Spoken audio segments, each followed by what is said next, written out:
할렐루야. 오늘은 그리스도의 은혜를 입증하라라는 제목으로 고린도 후서 8장과 9장에 있는 말씀을 선포하도록 하겠습니다. 자, 그리스도인이라면 그리스도의 은혜를 입증하라. 네. 지금 저희들이 이제 계속해서 그리스도인이라면이라는 이 주제를 가지고 그리스도인이라면 하나님을 신뢰해야 되고 하나님의 그리스도의 향기가 돼야 되고 편지가 돼야 되고 또한 화해의 대사가 돼야 되고 지난주에는 또 우리가 하나님의 거룩한 자녀가 돼야 되고 하는 이러한 부분들을 살펴보았습니다. 그리고 이제 오늘 말씀은 그리스도의 은혜를 입증하라는 거예요. 여러분 그리스도인이라면 내가 받은 은혜를 입증해야 됩니다. 자, 그럼 어떻게 입증하시겠습니까, 여러분? 내가 받은 은혜를 어떻게 입증할까요? 한번 생각해 보셨어요? 내가 받은 은혜를 어떻게 입증할까? 아니면 또 여러분 중에 입증해 보신 경험이 있으신가요? 네. 끄덕끄덕 하시는 분들도 있고 도대체 이게 무슨 말인가 하시는 분도 계시고. 근데 여러분 이제 오늘 말씀을 보면은 지금 사랑과 진실함에서 우리가 받은 은혜를 입증해야 되는 걸 말씀하고 있는데 특별히 지금 고린도후서 8장과 9장은 지금 이 두 장에 걸쳐서 사도 바울이 여러분 헌금에 대한 이야기를 하고 있습니다. 이번 한 주간 제가 이 8장과 9장을 이렇게 묵상하면서 전에는 좀 어떻게 보면 그냥 읽었던 것 같아요. 그냥 읽고 그냥 단순히 교리적인 부분에서 이렇게 생각하고 했는데 왜 도대체 이 부분을 이렇게 두 장에 걸쳐서 사도 바울이 이렇게 구구절절하게 썼을까? 그러니까 보니까 여러분 가장 제가 이제 신학원 다닐 때 하는 목사님들이 하시는 말씀이 헌금 설교는 가급적이면 피해라. 네. 왜냐하면 이거는 피할 수 있으면 피하라는 거예요. 왜 그럴까요? 성도들이 싫어할까 봐. 그렇죠. 이게 말 하나 딱 잘못하면 이제 성도들이 싫어하거든요.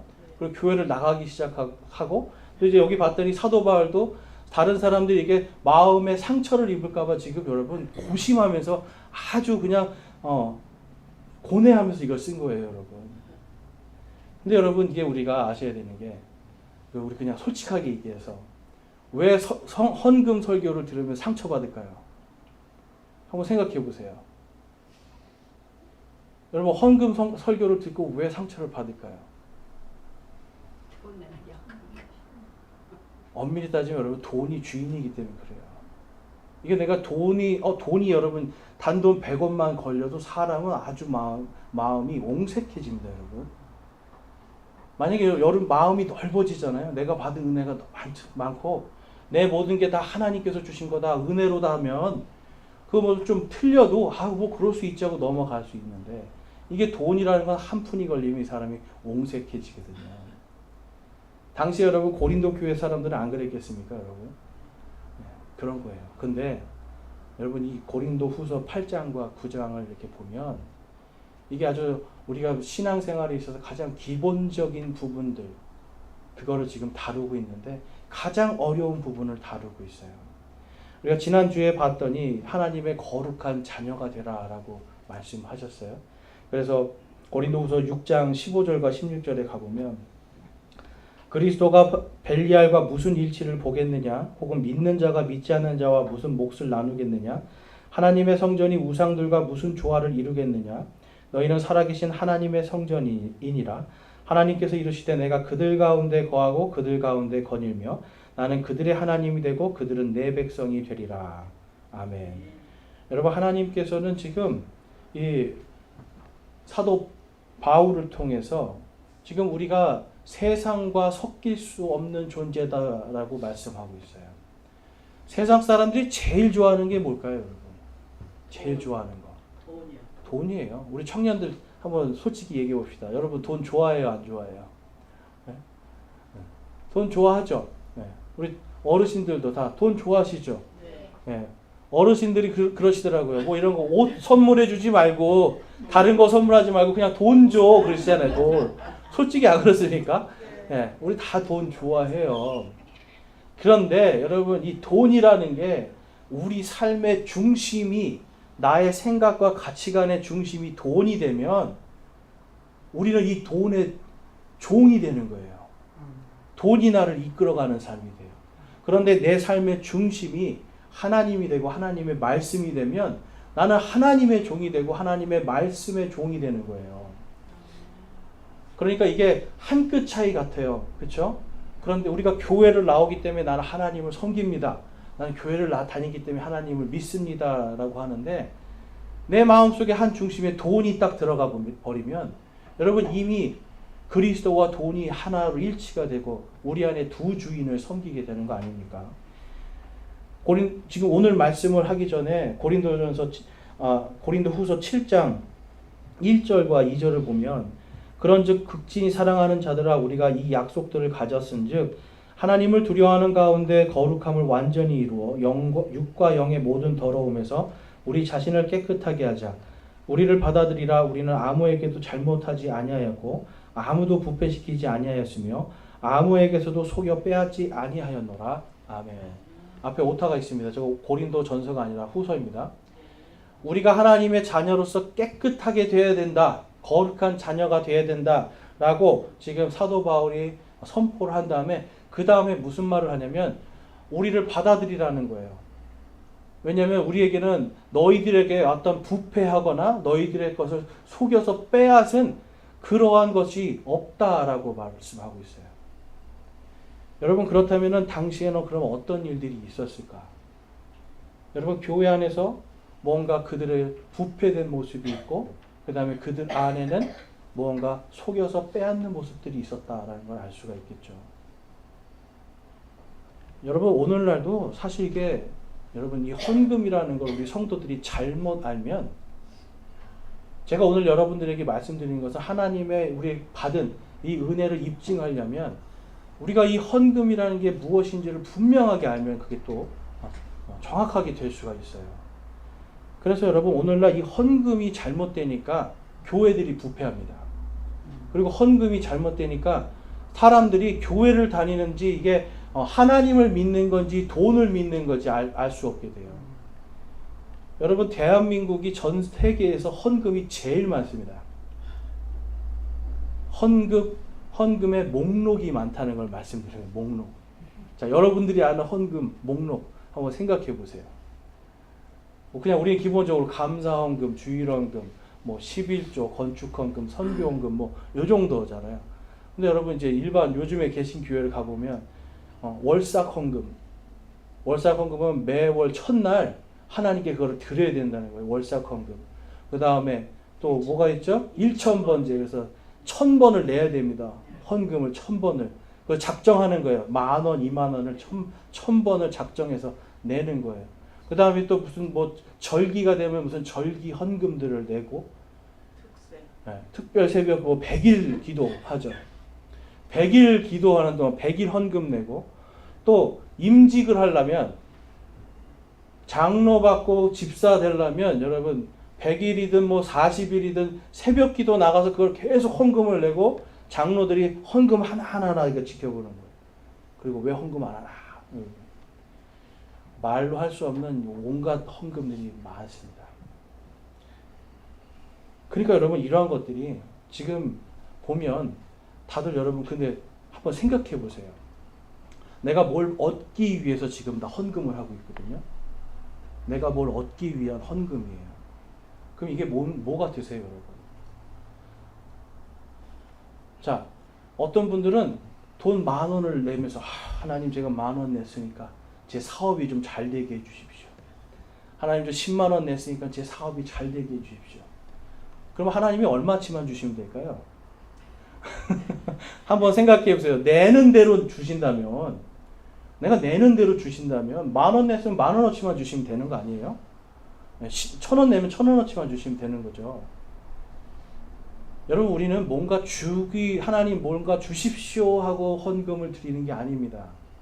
조금 이따 우리가 이제 살펴보겠지만 헌금이라는 건 하나님 저를 구원해 주셔서 감사하고 나의 모든 발걸음마다 인도해 주셔서 감사합니다. 하나님이 행하신 일에 대한 감사와 찬양이에요. 오늘 우리가 615장 찬양했죠. 그 큰 일을 행하신 주께 영광. 뭔가 해달라는 게 아니라 나에게 해주신 그분께 감사해서 내 마음을 드리는 것이 여러분 헌금입니다. 그런데 베드로후서에 보면 마지막 때에 일어날 일들에 대해서, 교회 안에서 일어날 일들에 대해서 다음과 같이 경고하고 있어요.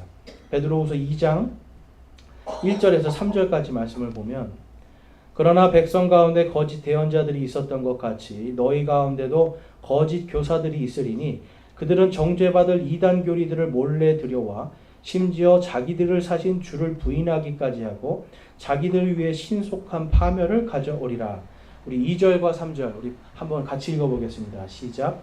많은 사람들이 그들의 악독한 길들을 따를 터인즉 그들로 인해 진리의 길이 비방을 받을 것이요 그들이 탐욕으로 말미암아 거짓된 말들을 가지고 너희를 상품 취급하리니 그들에 대한 심판은 오래되어 이제 지체하지 아니하며 그들이 받을 정죄는 잠자지 아니하느니라. 아멘. 여러분, 이 말씀이 지금 뭐냐면 마지막 때 되면 많은 사람들이 이단 교리를 가지고 온대요. 그러면 이 이단 교리가 뭔지를 우리가 알면 분명해요. 다른 것이 아니라 이단이라고 하는 것은 예수 그리스도 외에 다른 것에 구원이 있다라고 하면 이단이에요. 예수님 말고 어떤 특정한 다른 이름, 뭐 어떤 사람의 이름, 아니면 또 어떤 교회의 이름으로 구원을 받는다 하면 여러분 그게 이단입니다. 이해가 되세요? 하나님의 말씀은 분명하죠. 오직 예수 그리스도의 그 은혜, 예수님의 이름, 우리를 위해서 십자가에 대신 돌아가 주신 분 여러분 다른 이름이 있습니까? 없습니다. 오직 한 이름 아닙니까? 오직 그 이름을 부른 자만이 구원을 받는 거예요. 오직 그 주의 이름을 부르는 자만이 구원을 받는다라고 하는 여기에서 벗어나면 그게 이단이 되는 거예요. 당시에 여러분 이 베드로 후서, 베드로는 누구를 위한 사역자였냐면 유대인을 위한 사역자였어요. 그러니까 베드로 전서와 후서는 1차적으로 누구에게 쓴 편지겠습니까? 유대인인데 이제 예수님을 믿고 개종한 사람들. 그런데 이 사람들이 주장하는 거예요. 아니 유대교식으로 안식일도 지켜야 되고 할례도 받아야 되고 그 다음에 11조도 내야 되고 뭔가 절기도 지켜야 되고 막 이러한 것들을 주장하니까 지금 베드로는 아니라 그것을 계속해서 강조하고 있어요. 그러면서 베드로 후서에서는 마지막 때에 바로 이러한 거짓 교사들, 이단 교리를 가지고 있는 자들이 너희들을 속이게 될 것을 말씀하는데 특별히 주를 부인하기까지 하고 오라고 그래요. 여러분 예수님을 부인한다는 건 뭐냐면 쉽게 말해서 요즘 우리 한국 교회에서 여러분 11조를 안 내면 구원 못 받는다고 하는 교회들 많이 있습니다. 들어보셨어요? 안식일을 지키지 않으면 주일 예배 안 오면 구원 못 받는데요. 그럼 여러분 이거는 누구를 부인하는 거냐면 예수 그리스도를 부인하는 거예요. 우리가 구원받을 때 헌금으로 구원받습니까? 헌금으로 구원받는다고 성경에 어디에도 써 있지 않죠. 안식일이나 할례나 뭐 유대인의 전통으로 구원받습니까? 절대 아니죠. 그런데 그런 것으로 구원받는다라고 하는 것은 결국은 우리 주, 바로 우리에게 생명을 주신 그 예수 그리스도를 부인하는 거예요. 예수님 외에 다른 데에 구원이 있다라고 하면서 예수님을 부인하는 거예요. 예수님이 뭐라고 하셨어요? 예수님 자신을 부인하라고 하셨어요? 아니면 너희 자신을 부인하라고 하셨어요? 너희 자신, 나를 부인하는 거예요, 여러분. 그런데 우리는 여러분 돈 앞에서 예수님보다 돈을 더 따라가기 시작할 수 있고요. 당시에 많은 사람들이 자신의 욕심에 이끌려서 뭔가 내가 하나님 앞에 선한 것을 많이 보여주면 내가 구원받지 않을까라고 하는 이러한 것들을 이용하는 거짓 교사들이 있었다. 그래서 그들은 신속한 파멸을 가져온다라고 말씀을 해요. 온전한 말씀이 아니라 온전한 예수가 아니라 다른 예수를 믿고 있으니까 이러한 일들이 생길 거다라고 말씀하고 악독한 길이라고 말씀을 하고요. 진리의 길이 비방을 받을 것이라고 말씀을 해요. 진리는 여러분 오직 한 가지입니다. 예수님만이 진리예요. 바로 그 길이요 진리요 생명이신 그 예수님의 이름이 비방을 받는 때가 올 것이다. 그러니까 여러분 마지막 때 예수 그리스도만으로 구원받습니다 라고 하는 이 복음의 진리가 비방을 받게 돼요. 근데 특별히 어떤 자들이 그럴까요? 여러분, 사람들 그 밑에 3절에 보면 그들이 탐욕으로 말미암아 거짓된 말들을 가지고 너희를 상품 취급하리니 그들에 대한 심판은 오래되어 이제 지체하지 아니하며 그들이 받을 정죄는 잠자지 아니하느니라. 성도들을 상품 취급하는 자들이 생긴다. 그러니까 여러분, 마지막 때 이단들, 요즘 여러분 이단들 보세요. 전부 다 성도들을 여러분 상품 취급합니다. 돈을 다 긁어 모아서 그 교회에 내면 구원받는 거예요. 돈을 다 긁어 모아서 내 가진 재산을 다 그 교회에 내면 그 교회가 구원을 해주는 거예요. 예수님이 아니죠. 그건 예수님을 부인하는 겁니다, 여러분. 일반 교회들도 여러분 요즘 똑같아요. 뭔가 하나님 앞에 하지 않으면 구원을 못 받을 것처럼 가르치니까 그들은 예수를 부인하는 것이고요. 그들이 바로 사람들을 상품 취급하는 겁니다, 여러분. 근데 여러분 만약에 생각해 보세요. 만약에 제가 이단 교주예요. 제가 이단에 어떤 뭐를 만들었는데 아무도 헌금도 안 하고 그냥 왔다 갔다 하면서 은혜만 받으려고 그래요. 아무도 헌금 안 해요. 돈이 안 돼요. 그러면 어떻게 하겠어요? 이단들. 여러분 돈 없으면 이단들 다 때려칩니다. 네. 돈 안 되면 그만두는 거예요. 무당도 여러분 막 굿내림 하다가 돈 못 벌면 무당 때려치고 마트 가서 캐시오 하고 이래요. 여러분 똑같은 거예요. 이 속이는 자들은 항상 그 안에 뭐가 들어있냐면 돈이에요. 모이는 사람들의 그 돈을 원하는 겁니다. 돈을. 여러분 종교개혁에 대해서 제가 저번에 한번 말씀드렸는데 이 종교개혁을 하게 된 이유는 바로 천주교에서 면죄부라는 걸 팔았습니다. 그때 많은 이 천주교 사제들이 여러분 종을 치면서 이렇게 얘기했어요. 자 이제 모이시오. 면죄부를 사시오. 면죄부 저 헌금함에 당신의 동전이 땡그랑 하고 떨어질 때 당신의 부모들이 저 연옥에서 벌떡 일어날 것입니다. 그래요. 이 헌금함을 놓고요. 면죄부를 팔아요. 그럼 동전을 가지고 거기다 톡 넣잖아요. 땡그랑 소리가 나는데 당신의 부모가 저 연옥은 조금 덜 뜨거운 지옥입니다. 그 덜 뜨거운 지옥에서 벌떡 일어나서 천국 간다는 거예요. 그러니까 당신도 면죄부를 사고 당신 부모를 위해서 사고 죽은 동생과 친구 뭐 이런 사람들 위해서 면죄부를 사면 그들이 연옥에서 벌떡 일어나서 천국 간다는 거예요.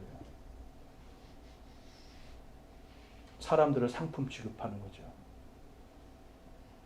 여러분 신속한 파멸에 이르게 하는 겁니다. 여러분 그들은 그것이 진리가 아니라는 것을 안 사람들이 종교 개혁을 했잖아요.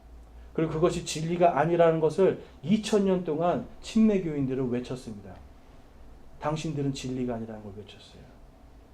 그런데 그 진리는 계속해서 비방을 받게 되었고요. 여러분 오늘날도 보니까 천주교는 똑같습니다.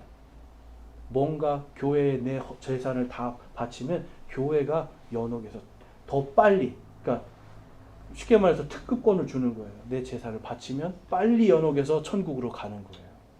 여러분 이것은 예수 그리스도를 부인하는 겁니다. 주님이 단번에 죽으신 그 보혈을 부인하는 거예요, 여러분. 그래서 우리가 그들을 이단이라고 말할 수 있는 거예요. 그런데 여러분 우리가 또 이제 알 수 있는 것이 한국 교회에 많은 목사님들이 11조 강조하면서 이 락펠러라는 사람을 많이 얘기합니다. 근데 제가 이제 최근에 이 락펠러라고 한 사람이 이제 그 사람이 일대기를 쓴 어떤 책에 있는 내용을 제가 좀 보게 됐는데 락펠러가 뭐를 믿었냐면 11조를 내면 하나님은 복리로 불려주신다. 11조는 하늘에 자산을 쌓는 것이고 동시에 세상에서도 자신이 필요할 때 수십 배로 불려주신다. 이걸 목사님들이 추천해서 성도들을 읽게 해요. 그래서 락펠러라는 사람이 여러분 실제로 미국 사람들 이 사람 별로 안 좋아해요. 악한 일을 정말 많이 했거든요. 그런데 11조를 해서 저렇게 부자가 됐으니 당신들도 11조에서 부자 되라. 이런 책을 막 보라고 하고 하는데 여러분 그러면서 이제 그런 분들이 이제 하시는 말씀이 말라기 말씀이에요. 말라기 3장 8절에서 10절까지인데 사람이 하나님의 것을 강도질하겠느냐? 그러나 너희는 내 것을 강도질하고는 하고도 말하기를 우리가 어떤 점에서 주의 것을 강도질하였나이까 하나니 너희가 11조와 헌물에서 강도질하였느니라. 이 말씀하면서 11조 강도질했다. 너희들이 그러니까 교회에서도 11조 안 내면 하나님 거 강도질하는 것이다라고 가르쳐요. 그리고 그 다음 말씀 보니까 9절과 10절 너희가 저주를 받으리니 이는 너희 곧 이 온 민족이 내 것을 강도질하였기 때문이라. 만군의 주가 말하노라 너희는 모든 11조를 창고로 가져와 내 집에 먹을 것이 있게 하고 이제 그것으로 나를 시험하여 내가 너희를 위해 하늘의 창들을 열고 너희에게 복을 쏟아붓 때 그것을 받을 것이 없도록 붙지 아니하나 보라. 이 말씀 읽으면서요 11조 안 내면 저주받을 것이다 이렇게 가르치고요. 그 다음에 11조로 하나님을 시험하라고 그래요. 시험. 이런 설교 들어보셨어요 여러분? 지금 락펠러도 여러분 그런 거예요. 11조 내니까 수십 배로 복리를 쳐서 주신다 이제 이런 식으로 얘기를 하는 거예요. 그러면서 여러분 아셔야 되는 게 지금 이 말라기가 말하는 게 뭔지를 우리가 알아야 돼요. 이거를 모르면 11조라는 거에서 우리가 다 걸려 넘어집니다. 자, 먼저 지금 당시 사람들은요 11조를 내지 않았는데 특별히 그들이 안 냈던 11조가 하나 있어요. 그거는 3년마다 드리는 11조가 하나 있었어요. 자, 그리고 여기에 보면 이것은 이 11조는 이스라엘 백성들에게 하나님이 명령하신 거지 지금 신약 시대에 우리 교회에게 명령하신 게 아니에요. 시대도 다르고 대상도 다른 겁니다. 그런데 이것을 이제 분별하지 못하니까 11조를 다 교회 창고에다 놓으면 너 봐라. 그럼 한번 주시나 안 주시나 시험해 보라 그러는 거예요. 근데 여러분 지금 우리가 읽고 있는 이 성경에도 좀 시험이라는 단어를 썼는데 영어에서는 prove에서 입증하라는 겁니다. 입증하고 증명하라는 거예요. 뭘 증명할까요? 하나님께서 너희에게 복을 주겠다 하신 그 말씀이 정말로 이루어지는지 안 이루어지는지를 입증하라는 거예요. 그러니까 내가 달라고 하나님께 11조를 드린 게 아니라 내가 하나님의 말씀을 따라갔더니 하나님께서 약속하신 것을 주셨더라라는 것을 입증하라는 거예요. 그러니까 받은 은혜를 입증하라는 겁니다. 받은 은혜. 자, 그래서 여러분 이것은 이제 우리가 이 시험이라는 말보다 영어의 prove는 그래서 검증하다, 입증하다, 증명하다. 하나님이 살아계심을 증명하라는 겁니다, 여러분. 그러니까 오늘 말씀에도 그거예요. 너희들이 구별하여서 드리고 너희가 받은 은혜를 입증하라는 거예요. 입증, 증명하라고. 하나님께서 살아계심, 그 은혜를 증명하라는 거예요. 11조는 여러분 총 3가지가 있습니다.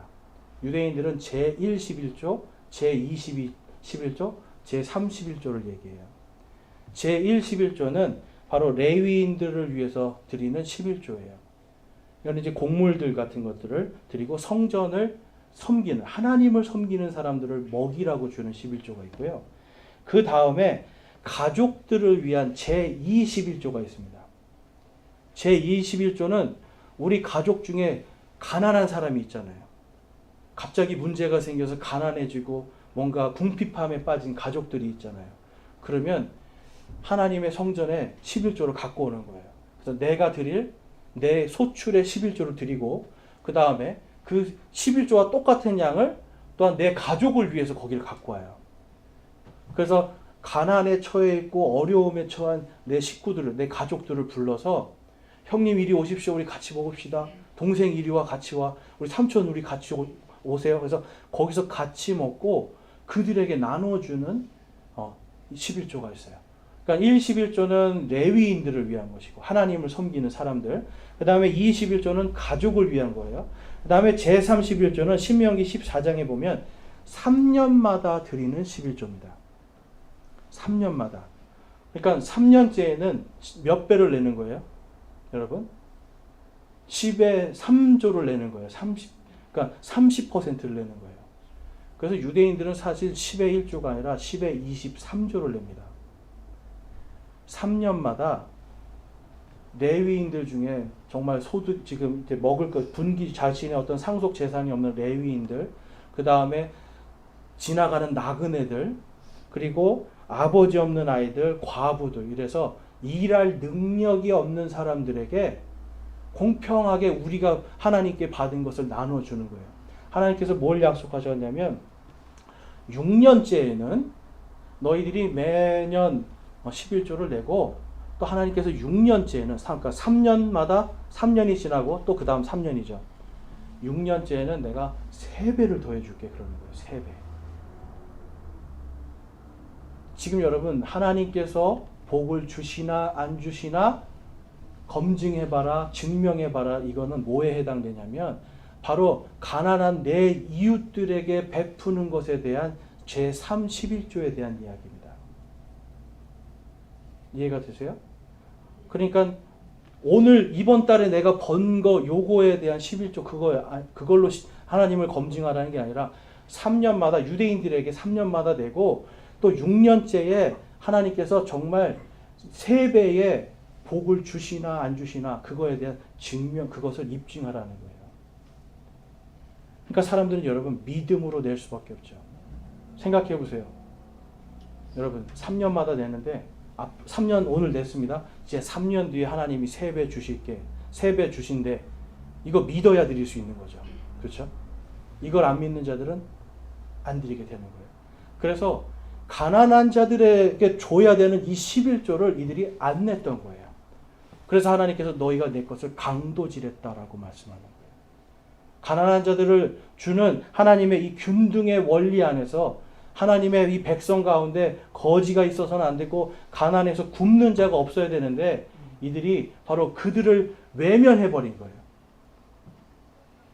하나님께서 말씀하시죠. 너희는 마음을 다하고 혼을 다하고 힘을 다하여 주 내 하나님을 사랑하라. 이것이 제일 큰 1계명. 두 번째 계명이 뭡니까? 내 이웃을 내 몸과 같이 내 자신과 같이 사랑하라. 그런데 그들은 하나님도 사랑하지 않았고 이웃도 사랑하지 않았어요. 그래서 하나님이 말씀하신 거예요. 너희들은 내 것을 강도질했다. 하나님이 왜 6년마다 3배의 소출을 주신 거예요? 가난한 자들을 먹이라는 거예요. 가난한 자들을 돕고 내 백성 중에 굶주리는 자가 없도록 하라라고 하시는 하나님의 계획인데 사람들이 그것을 어기게 되는 겁니다. 바로 그 균등의 원리 안에서 고린도후서 8장 말씀에 가보면 사도 바울이 이렇게 말씀하는 거예요. 8장 13절 14절 나의 뜻한 바는 다른 사람들은 평안하게 하고 너희는 짐을 지게 하려는 것이 아니요. 우리 14절 말씀 15절 말씀 같이 한번 읽어보겠습니다. 14절 15절 고린도후서 8장입니다. 다만 균등의 원리를 따르려는 것이니 곧 이제 이번에는 너희의 넘치는 것으로 그들의 부족함을 공급하고 또한 그들의 넘치는 것으로 너희의 부족함을 공급하여 균등하게 하려는 것이라. 이것은 기록된 바 많이 거둔 자도 남지 아니하고 적게 거둔 자도 모자라지 아니하였더라 함과 같으니라. 아멘. 여러분 11조는 이겁니다. 모두가 골고루 다 잘 살 수 있도록 하신 하나님의 복지 정책이에요. 그러니까 내가 이거를 내면은 복을 받으리라, 수십 배 복리로 받으리라 하는 원리는 절대 아닌 거죠. 어떠세요? 여러분 읽어보니까 좀 그런 것 같으세요? 11조를 내면 내가 복을 받는 게 아니라 하나님께서 내게 주신 이 복으로 모자란 사람들을 여러분 채워주는 균등의 원리가 11조예요. 그런데 이거를 지금 자꾸만 뭔가 구원으로 또한 11조를 내는 것을 통해서 뭔가 내 복을 받는 것으로 여러분 이것을 지금 배우지 못하면 마지막 때 여러분 저는 이 중에 여러분들이 얼마나 오래까지 저와 함께 이 신앙생활 할지 모르겠습니다. 다른 교회 가실 수도 있어요. 여러분들이. 여러분 그 교회 가서 만약에 이러한 것을 모르고 목사님이 11조 안 내면 여러분 저주받고 여러분 구원 못 받습니다. 여기에 여러분 그냥 상품 취급 당하면서 다 넘어가는 거예요. 오늘 배우셨으니까 그렇게 안 되실 수 있겠죠? 여러분 이 균등의 원리라고 하는 것이 바로 이거예요. 우리가 하나님께 받은 내가 좀 더 많이 받았으면 내가 많이 받은 대로 여기 봤더니 너희가 부족한 건 또한 마케도니아 교회 다른 교회들이 또 너희를 채워주고 여러분 교회의 협력이라는 부분도 같이 들어갑니다. 선교에 대한 헌금도 마찬가지예요. 부족한 자들에게 채워주는 거예요. 당시에 지금 어떤 일이 있었냐면 예루살렘 교회가 가장 큰 교회였는데 예루살렘 교회가 막 핍박을 받고 박해를 받아 사람들이 뿔뿔이 흩어지는 거예요. 근데 문제가 생겨요. 사도행전에 보니까 이 사람들이 예수님을 딱 믿고 나서 한 행동들이 전 재산을 다 팔아서 교회에 줬어요. 그리고 그걸 통해서 가난한 형제자매들을 먹이고 있었어요. 자, 그럼 재산이 있습니까? 없습니까?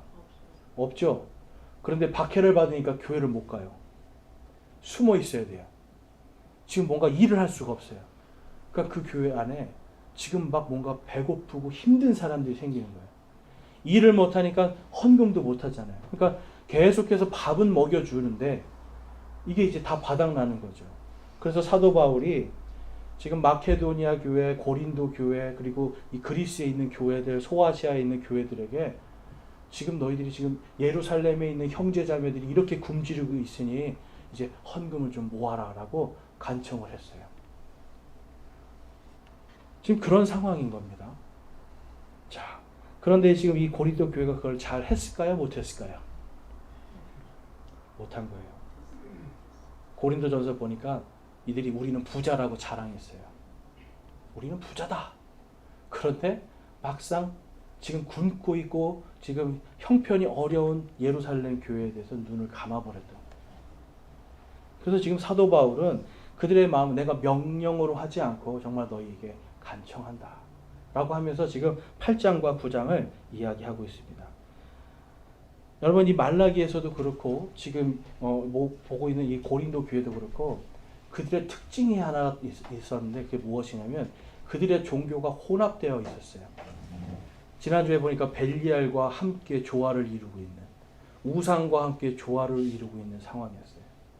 말라기 때도 마찬가지였습니다. 사람들이, 여러분, 그 아모스 시대도 마찬가지고 사람들이 하나님께는 섬기는 헌물을 드리지 않고 우상들에게는 철저하게 보냈어요. 그러면서 한편으로는 우리는 하나님의 백성이니까 하나님께서 주실 거야 라고 하는 이러한 어리석은 생각을 하고 있었습니다. 여러분, 마지막 때가 되면 똑같을 거예요. 성도들을 상품 취급하는 교회들 대부분 혼합된 종교를 갖게 될 겁니다. 다른 것이 혼합되는 것이 아니라 바로 하나님과 돈을 겸하여 섬기게 하는. 여러분, 그래서 이 헌금이라는 것은 내가 받은 은혜에 대한 감사의 표시지 이게 내가 뭔가 더 복받기 위한 것이 아니에요. 그러니까 감사로 드리는 건 여러분 자발적으로 하는 겁니까? 아니면 임무나 의무로 드리는 겁니까? 누구에게 감사해서 감사의 선물을 줄 때 나는 의무로 이거를 주지 않으면 내가 구원받지 못할 거야 이러고 주는 게 아니잖아요. 주신 은혜 감사하니까 내가 하나님 정말 받은 은혜가 감사합니다 하면 드리는 거예요. 그러니까 어쩔 때는 내가 조금 드릴 수도 있어요. 하나님 저 이거밖에 없습니다. 또 어떤 분들은 그래요. 11조를 내라고 해서 11조를 막 무슨 빚까지 져서 막 내시는 분들이 있어요. 여러분, 그런 건 아닌 거죠. 복 받기 위해서 빚 가지고 내는 게 아니라 가지고 있는 거에서 내 마음을 드리는 건데 지금 이 고린도 교회에서도 그러한 일들이 있었다. 종교가 혼합되고 탐욕으로 그들이 하였다라는 걸 우리가 또 볼 수 있어요. 그것이 어디에 말씀되어 있냐면 고린도후서 8장 7절에서 9절인데요. 그러므로 너희가 모든 일 곧 믿음과 말과 지식과 모든 열심과 우리를 사랑하는 일에 풍성한 것 같이 이 은혜에도 풍성할지니라. 나는 명령으로 말하지 아니하며 오직 다른 이들이 열심인 것을 기회로 삼아 너희의 사랑이 진실함을 입증하려고 말하노라. 우리 주 예수 그리스도의 은혜를 너희가 알거니와 그분께서 부유하셨으나 너희를 위하여 가난하게 되심은 자신의 가난으로 말미암아 너희를 풍요하게 하려 하심이라. 욕심과 탐욕이 아니라 예수님께서 우리를 위해서 스스로 가난해지셨대요. 여러분, 이 말씀이 지금 이해가 되세요? 여러분, 예수님이 원래 어디 계셨던 분이에요? 원래는 하늘에서 영광 받으시고 모든 것을 다 가지고 계신 분이셨잖아요. 그 높고 높은 곳에 계신 분이 우리를 구원하시기 위해서 가장 낮은 곳으로 스스로 가난한 자가 되셔서 오셨어요. 누울 자리가 없어서 여러분 말밥통인 구유에 누워 계셨어요. 우리가 찬송으로 뭐 구유에 앉은 뭐 아기에서 찬양하는 그게 아니라 실제로 한번 생각해 보세요. 예수님 여러분 하늘의 모든 영광과 부유함을 다 버리시고 이 땅에 가난한 자 가장 가난한 가운데 태어나셨어요. 왜 그러셨다는 거예요? 우리를 부요케 하시기 위해서. 이 부요는 땅에서 부요함도 있지만 하늘에서 우리가 마지막에 받을 그 부요함을 이야기하고 있는 겁니다. 마케도니아 교회, 오늘 우리가 8장 1절에서 읽어볼 때 마케도니아 교회 사람들이 나와요. 이 사람들이요, 거기 성경 이제 보니까 1절에서 4절까지 보니까 극심한 이 사람들이 고통이 있었어요. 큰 고난이 있었고요. 가난해서 아주 배고픈 가운데 있었어요. 그냥 가난한 게 아니라 여러분 빈곤입니다. 빈곤. 파벌티라는 단어를 쓰는데 빈곤이에요. 그러니까 배고프고 완전히 궁핍한 상태. 그런데 이들이요. 사도 바울이 가서 지금 예루살렘 형제 자매들을 위해서 고린도 교회도 이렇게 1년 동안 모아서 열심히 지금 그들을 돕기 위해서 하고 있습니다. 라는 소리를 듣자마자 이 마케도니아 사람들은 그래 예수님도 그 부요함을 버리시고 이 땅에 가난한 자로 오셔서 스스로 가난하고 무명한 자가 되셔서 우리를 대신해서 십자가에서 못 박아 죽으시고 이제는 그분의 가난하게 됨이 우리의 부요함이 되었다라고 하는 이 은혜를 딱 생각한 거예요. 이 사람들이. 그래서 이 사람들이 그렇게 힘들고 어려운 가운데 자기들이 정한 양만큼 헌금을 하고 봤더니 그거 이상으로 넘치게 했다라고 말씀해요. 내가 먹고 살 것도 없는데 한 거예요. 근데 자기들 복 받으려고 한 거예요? 아니면 예루살렘 교회의 그 지금 굶주리고 있는 그 형제들을 위해서 한 거예요? 생각한 거예요. 우리는 그래도 감자 하나라도 먹지. 예를 들면 이런 겁니다. 우린 그래도 감자 하나라도 먹지. 저들은 먹을 쌀 한 톤도 없는데 생각한 거예요. 그래서 자기들이 가지고 있는 것을 아껴서 절약하여서 그것을 모아서 사도 바울에게 그들을 위한 선물로 줍니다. 여러분 지금 그래서 8장에서 사도 바울은 마케도니아 교회의 그 모범을 따라라 라고 말씀하고 있어요. 그래서 여러분 생각해 보세요. 내가 지금 먹을 것도 없고 내가 지금 궁핍한 가운데 있지만 이들은 하나님이 주신 은혜, 특별히 예수님께서 그 부요함을 버리시고 이 가난한 자가 되어주신 그것을 기억한 거예요. 그 예수님께서 하늘의 모든 영광을 버리고 이 땅에 오셔서 우리를 위하여서 무명한 자가 되고 비난받고 조롱받고 가난하게 여러분 얼마나 배가 고프면 여러분 나다를 이렇게 해서 먹고 배고프고 길에서 자고 하는 이러한 모든 수모를 당하셨습니까? 다 우리를 위한 거 아닙니까? 마케도니아 사람들은 바로 그 예수님의 가난하게 되심을 묵상하면서 그들은 헌금을 했던 겁니다. 그래서 지금 사도 바울은 그들이 그렇게 한 것은 그들이 사랑과 그들이 예루살렘 교회와 예수님을 믿는 형제자매들을 위한 그들 안에 있는 풍성한 은혜를 입증하였다라고 말씀하고 있고 바로 고린도 교회 당신들도 1년 동안 지금 그렇게 했지만 아직도 끝내지 못했으니 이제는 내가 돌아갈 때 그 헌금을 가지고 갈 수 있도록 이제 빨리 그 일을 완수하라고 8장에서 계속해서 말씀을 하고 있어요. 여러분은 어떠세요? 예수님의 우리 때문에 가난해지심이 여러분의 부유함이 되심을 믿으십니까? 이 땅에서 지금 우리가 생각하는 나는 돈도 없고 가난한데 여러분 이거는 상대적인 지금 가난이에요. 이해가 되세요? 오늘날도 여러분 눈을 돌려서 그냥 이 대한민국 밖에만 이렇게 쭉 보면 하루에 여러분 1달러 벌기 위해서 하루 종일 일하는 사람들 많이 있어요. 하루에 한 끼 먹는 사람들도 많이 있고 제가 캄보디아에 갔을 때 아이들이 머리가 노랗더라고요. 처음에 염색한 줄 알았고 뭔가 이렇게 혼혈인 줄 알았어요. 근데 봤더니 아이들이 이게 황달이 와가지고 머리가 노래지는 거예요. 못 먹어서 이틀에 한 끼 먹으니까 못 먹어서 머리가 노래지고 눈이 노래지고 여러분 애들이 13세 이제 중학생 들어가는 나이인데 여러분 키가 초등학교 한 3, 4학년 정도밖에 되지 않아요. 오늘날 여러분 그러한 빈곤 속에 있는 나라들 많이 있습니다. 그거에 비해서 우리는 어떻습니까 지금? 옷장 열어보세요 여러분. 입을 옷이 없으세요? 네? 입을 옷이 넘쳐나잖아요. 냉장고 열어보세요. 먹을 거 없으세요? 우리 그래서 먹을 거 있어요 여러분. 상대적으로 우리는 여러분 지금 다른 사람에 비해서 부유하게 살고 있음에도 불구하고 우리보다 더 돈이 많은 사람들을 보면서 나는 가난하도다 하고 있지 않습니까? 여러분 그것은 돈이 나의 주인이 되어 있는 거예요. 예수님께서 나를 위해서 가난한 자가 되어주심을 통해서 이제 나는 하나님의 아들이 되는 권능을 받아서 하나님의 상속자가 되었다라는 것을 지금 성경이 말씀하죠.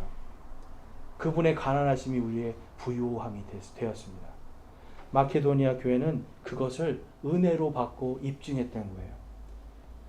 고린도후서 9장 말씀으로 가면 9장 1절에서 3절에 가보면 성도들의 섬기는 일에 관하여는 내가 너희에게 쓸 필요가 없나니 너희 마음의 열심을 내가 아노라. 그것으로 인해 내가 마케도니아 사람들에게 너희에 대하여 자랑하기를 아가야는 1년 전에 준비되었다 하였거니와 너희의 열심이 참으로 많은 사람을 분발하게 하였느니라. 그럼에도 내가 그 형제들을 보낸 것은 이 일에 관하여 우리가 너희를 자랑한 것이 헛되지 않게 하고 또 내가 말한 것 같이 너희가 준비하게 하려 함이라. 그리고 그 밑에 보면 4절에서 5절은 5절 말씀에 보면 그러므로 형제들을 권면하여 그들이 먼저 너희에게 가서 너희의 후한 선물 곧 전에 너희가 통보받은 적이 있는 그 후한 선물을 미리 준비하도록 하는 것이 필요한 줄로 내가 생각하였나니 그리하면 바로 그 일이 후한 선물답게 준비되고 탐욕에서 난 것 같이 아니하리라. 이게 무슨 말씀이냐면요. 이런 거예요. 너희들이 지금 너희들이 말한 거 준비해 놓으라는 거예요. 그런데 마케도니아에서 지금 후하고 넘치게 지금 헌금을 가져가잖아요. 근데 얼마 가져가는지는 지금 모르는 거죠. 이 사람들이. 그래서 딱 가지고 왔는데 보니까 엄청 많은 거예요. 그러면 이 사람들이 뭐예요? 아유 우리는 질 수 없다. 우리가 더 많은 한번 복을 받아보자 하는 마음으로 자기들은 부자니까 더 내게 되지 않습니까? 그렇게 하지 말라는 거예요. 누구를 위한 어떤 질투나 탐욕으로 하는 것이 아니라 너희들이 순수한 마음으로 헌금을 해야 된다라는 걸 말씀해요. 누가복음 6장 38절에 가면 예수님이 이렇게 말씀하십니다. 주라 그리하면 너희에게 줄 것이니 곧 후히 되어 누르고 함께 흔들고 넘치게 하여 사람들이 너희 품에 안겨주리라. 너희가 잴 때 쓰는 그 척도로 너희가 다시 평가를 받으리라 하시니라. 자, 주라 그리하면 너희에게 주실 것이다 라고 말씀하죠. 그런데 어떻게 주신대요? 후히 되어 누르고 함께 흔들고 넘치게 하여 사람들이 너희 품에 안겨주신다. 그러니까 하나님께서요 하늘에서 직접 예전에 성경 출애굽기 보면 만나도 내려주시잖아요. 하나님이 직접 만나 주셨죠. 그 다음에 바람을 일으켜서 메추라기들 싹 모아가지고 고기 그들 앞에 딱 놓고 고기도 먹여주셨죠. 근데 그렇게 하시는 게 아니라 지금 이 시대는 사람들을 통해서 너희에게 주시겠다는 거예요. 그래서 지금 여기서 말하는 게 그거 아닙니까? 지금 형제의 사랑을 베풀라는 뜻이에요. 마태복음 6장에 가보면 이런 말씀이 있습니다. 너희 보물이 있는 곳에 거기에 너희 마음도 있으리라. 아무도 두 주인을 섬길 수 없나니 이는 그가 이 주인은 미워하고 저 주인을 사랑하거나 혹은 이 주인을 떠받들고 저 주인을 업신여길 것이기 때문이라. 너희가 하나님과 만몬을 겸하여 섬길 수 없느니라. 아멘. 여러분 우리가 헌금을 할 때 마음속에 한 가지 다짐해야 되는 게 있어요. 이 돈이 나의 주인이 아니라는 걸 분명하게 하셔야 돼요. 돈이 나를 이끌어가는 삶이 아니라 지금 나를 구원해 주신 나를 위해서 가난하게 되신 그 예수님이 나의 주인이시다라고 하는 분명한 믿음으로 내는 겁니다. 여러분 만몬은 돈이에요. 돈. 이게 돈신이에요. 여기에서 머니라는 말이 나와요. 머니 해도 머니가 제일 좋다고 하시는 분들이 많은데 여러분 머니라고 하는 이 만몬 신을 사람들은 오늘날도 따라갑니다. 그래서 여러분 11조 10만 원 할 때는 아유 내가 하나님께 11조 드려야지 딱 내요. 근데 갑자기 돈을 많이 벌었어요. 한 1억 벌었어요. 그래서 11조 1000만 원 하려고 그러면 어떻게 될까요? 사람들이 손이 덜덜덜덜 떨립니다. 네. 이게 뭐가 신이 되어 있는 거예요? 돈이 신이 되어 있는 거예요. 근데 이것을 통해서 정말 분배의 균등의 원리에 따라서 이것을 통해서 뭔가 생명이 살아난다면 하나님 이것으로 생명이 살아나게 하시옵소서. 아까 우리 11조는 뭐라고 말씀드렸어요? 가난한 자들, 그러한 자들의 생명을 위한 거거든요, 여러분. 그래서 헌금을 할 때 우리가 항상 하나님 이것으로 생명이 살아나는 역사가 일어나게 하옵소서 라고 우리가 할 수 있는 거예요. 그래서 이 6절 말씀에 고린도후서 9장 6절 말씀에 보면 다만 내가 말하려는 바는 이것이니 곧 인색하게 뿌리는 자는 또한 인색하게 거둘 것이요 풍성하게 뿌리는 자는 또한 풍성하게 거두리라는 것이라. 저마다 자기 마음속에 정한 대로 낼 것이요 마지못해 하거나 억지로 하지 말지니 하나님은 즐거이 내는 자를 사랑하시느니라. 하나님께서 능히 모든 은혜를 너희에게 넘치게 하시나니 이것은 너희가 항상 모든 일에서 모든 것이 넉넉하여 모든 선한 일을 풍성히 하게 하려 하심이라. 아멘. 여러분 받은 은혜 안에서 자발적으로 하는 겁니다. 그러니까 이걸 가지고 내가 구원을 받네 못 받네, 복을 받네 못 받네, 이게 아니라는 거예요. 이것은 내가 내 안에서 받은 은혜대로 보니까 정한 대로 내려요. 정한 것 안에서 나는 내 형편에는 이겁니다 하고 낼 수 있고요. 어떤 사람은 또 이 형편 안에서 내가 11조로 낼 수 있고요. 그건 자율이에요. 그러니까 이러한 균등의 원리 안에서 내가 생명이 살아나는 그 원리 안에서 내가 헌금을 할 때 하나님께서 기뻐하시는 겁니다. 내기 싫으면 여러분 안 내셔도 돼요. 그런데 분명히 말씀하시는 거예요. 너희들이 낸 대로 내가 채워주리라 하시는 거예요. 그런데 넉넉하게 채워주신다고 말씀하고 있죠. 그러니까 여러분 우리는 하나님 앞에서 미리 우리 모든 것을 아시는 그분께 뭘 달라고 헌금을 할 필요가 없다라는 겁니다. 그래서 9절과 10절에 이것은 기록된 바 그가 널리 재물을 흩어 가난한 자들에게 주었으니 그의 의가 영원히 지속되리로다 함과 같으니라. 씨 뿌리는 자에게 씨를 제공하시는 분께서 이제 너희 양식으로 빵도 제공하시고 너희가 뿌린 씨도 번성하게 하시며 너희의 의의 열매도 늘어나게 하시리니 아멘. 여러분 나누어 주면 2배가 되는 겁니다. 지금 그 얘기 하시는 거예요. 너희가 정말 지금 예루살렘 형제들이 굶고 있는데 너희들이 그들을 위해서 지금 도와주는 이것을 통해서 너희의 양식도 늘어날 뿐만 아니라 그들의 양식도 늘어나리라. 왜냐하면 하나님이 채워주실 거니까. 마케도니아 교회는 여러분 이것에 대해서 분명한 믿음을 갖고 있었어요. 그래서 그들은 재물을 흩어서 가난한 자들에 나눠 주었더니 그들이 여러분 의롭다고 지금 칭찬받고 있는 거 아닙니까? 이것은 구원받는 의가 아니라 그들의 행위가 올바르다라고 지금 칭찬을 받고 있는 거예요. 여러분, 저와 여러분 지금 오늘 11조에 대해서 헌금의 원리에 대해서 살펴봤어요. 어떻게 여러분 헌금에 대해서 좀 잘 이해가 되셨습니까? 여러분 이것을 모르면 우리는 마지막 때 상품 취급 당하는 거예요. 제가 여러분 우리 교회가 돈이 없다고 해서 여러분에게 지금 헌금 설교하는 거 아니에요, 여러분. 네. 내시기 싫으면 안 내셔도 돼요. 그렇지만 여러분들이 구원 받았고 내가 받은 은혜, 예수님이 나 때문에 가난한 자가 되어 주심을 통해서 내가 이제는 하늘의 상급이 있는 부요한 자가 되었다라고 하는 이 사실을 깨달았다면 여러분 받은 은혜만큼 내는 겁니다. 우리 청년들도 여러분들이 하나님께 받은 은혜만큼 헌금을 할 수 있어야 돼요.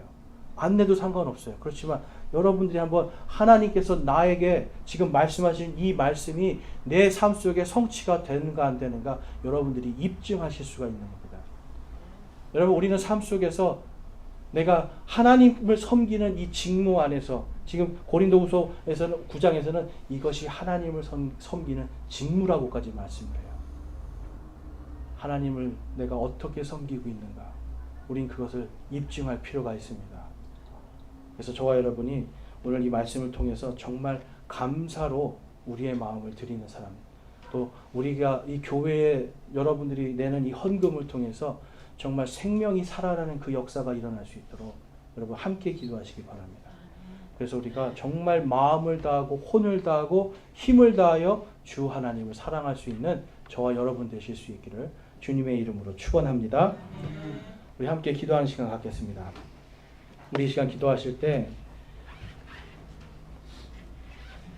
우리 안에 여러분 어떤 감사가 있는지, 하나님이 주신 것에 감사가 있는지, 아니면 예수 그리스도께서 나 때문에 가난해지심을 통해 나에게 하나님의 그 부요함이 임하게 된 것을, 구원의 영원한 생명과 또한 하늘의 상급의 그 감사가 있는지 이 시간 여러분 점검해 보시고, 정말 내 안에 주인이 누구인지, 내가 돈을 위해서 살고 있는지 하나님을 위해서 살고 있는지, 여러분 이 시간 우리의 삶을 점검하기 바랍니다.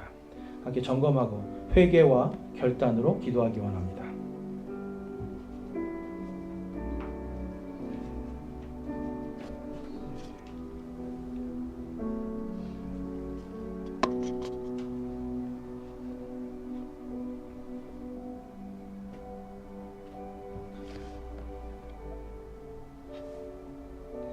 오늘 말씀을 통해서 내가 진실과 사랑으로 내가 받은 구원과 예수님의 은혜를 입증하기를 소망하고 결단합니다 하시는 분들, 우리 손을 들어서 하나님께 마음을 드리겠습니다. 내가 복받기 위한 헌금이 아니라 정말 나를 구원해 주신 그 은혜의 감사함을 입증하는, 그것을 증명하는 삶을 살기를 소망합니다 하시는 분들, 손을 들어 마음을 드리기 원합니다. 감사합니다. 내려주시고, 이제는 내가 주님을 정말 돈이 내 주인이 아니라 나를 위해 십자가에서 못 박혀 돌아가신, 나를 살려주신 그 예수 그리스도께서 나의 인생의 주인이 되시길, 내가 그분을 주인으로 모시고 살 수 있기를 소망합니다 하시는 분도 우리 손을 들어 마음을 드리기 원합니다. 감사합니다. 손 내려주시고, 저와 여러분이 주님 안에서 마음을 다하고 혼을 다하고 힘을 다하여 우리 주 하나님을 사랑할 수 있기를 주님의 이름으로 축원합니다. 다 같이 일어나셔서 찬송가 220장 찬양하겠습니다.